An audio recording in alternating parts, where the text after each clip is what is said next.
Kanai kadai ke kubor syapang ke jing sengau uba arden na gamenta ke snong lapangap. Kalong ke ei ke bapang mensim halor ke jing sya le ben kinong syong snong ha kanai ke ribe i jungi kam tam bangi dei ki parado parasnam bat ka bakam sengau si thang kalong ba ke sorkar ha ke jaka bakan sim ya ke rai ban pen yo ya kinong syong snong ya ke jing lai lut bat ke jing sngain bakin le khet yau tau so ba kila tre sitom ban ot yau tau kuba bala i ban pendap ya ke bam hayeng asam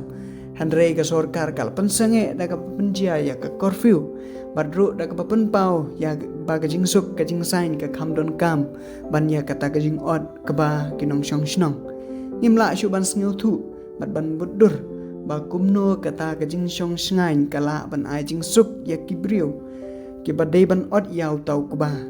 ka jing keli ka banga kwa ban ong ka dei kene kumno kan sngain ka jing im haba ukuba ula dei ban lit ot handre umla shu ban lit ot hato ka jing kemen ya kita kibriu em ngam tharai bakin yo ya kata ka jing suk handre kapang kam sim jungki uba dan uong bangi dei ban penrem jur ya ka jing le ka sorkar haba ka sorkar ka khangkumne ngim yu ipat kano ru ka jing kular bakan yarap ya ki ba kalapangap ki badu pan ot yau tau kuba jomki kin bam da ka epat da kim yo pan ot yau tau kuba pat ka sorkaru kam kular bakan yarap ya ki ba kanai kadai ka ba pen sngusi thang yanga shimat bar ya ka mekhalaya hi baro ka wei ban yu i ya ka jingle kini ki ba ki basyam ya kata ong uba